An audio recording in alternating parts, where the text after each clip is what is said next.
Boys and girls, we're going to be working today on lesson 10, sensory words.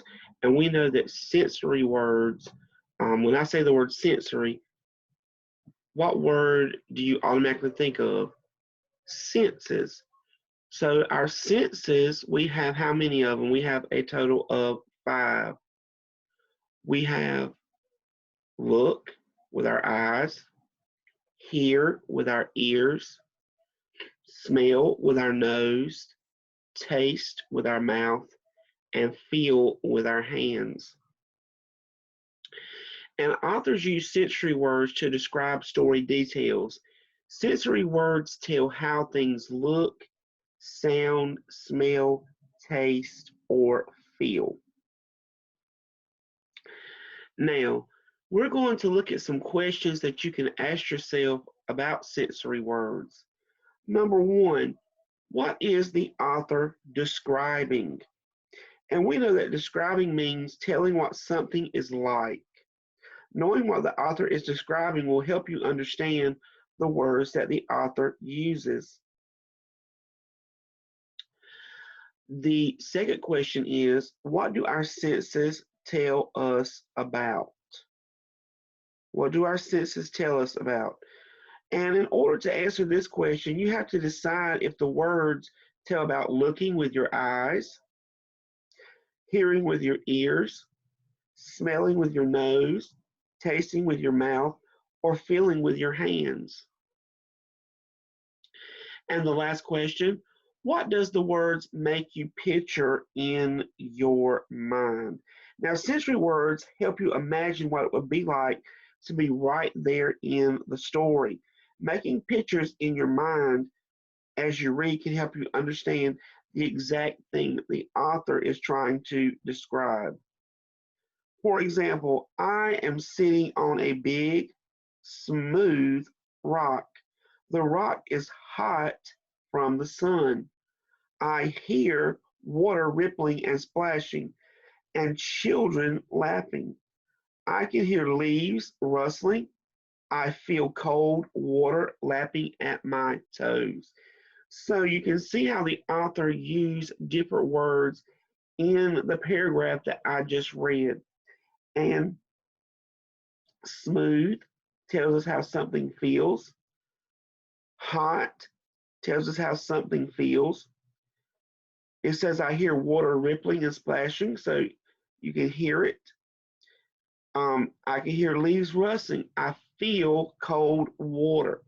So all of these different things that the author describes in this paragraph appeal to one of our senses. Okay. Now, I want you to notice sensory words when you read. An author uses these words to help you imagine exactly what something is like. And so we're going to go ahead today and do page 86 in our books.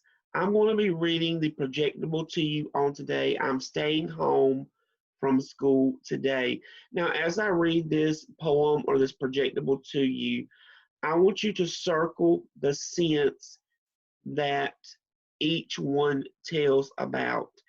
And you're also going to answer the questions, what do the words help you picture? And your hint is, what would it feel like to be cold, sore, coughing, and sneezing? Okay, now let's go ahead and look at our poem. Here it says, I'm Staying Home from School Today by Ken Nesbitt, Revenge of the Lunch Ladies. I'm staying home from school today. I'd rather be in bed, pretending that I have a pain that's pounding in my head. I'll say I have a stomach ache. I'll claim I've got the flu. I'll shiver like I'm cold and hold my breath until I'm blue. I'll fake a cough. I'll fake a sneeze. I'll say my throat is sore. If necessary, I can throw a tantrum on the floor. Oh, sure, I'll get away with it. Of that, there's little doubt. But even so, I really hope my students don't find out. Okay, let's read it one more time. I'm staying home from school today. I'd rather be in bed, pretending that I have a pain that's pounding in my head. I'll say I have a stomach ache. I'll claim I got the flu. I'll shiver like I'm cold and hold my breath until I'm blue. I'll fake a cough. I'll fake a sneeze. I'll say my throat is sore. If necessary, I can throw a tantrum on the floor. I'm sure I'll get away with it. Of course, there's little doubt. But even so, I really hope my students don't find out. So, when we read the poem and we see the words cold and sore, would that be a sensory word that appeals to our ears, our hands, or our mouth? It's something that we could feel, so it would appeal to the sense of feeling with our hands.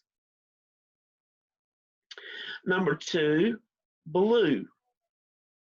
Will blue appeal to smelling, seeing, or hearing? It would appeal to the sense of seeing because we can see the color blue.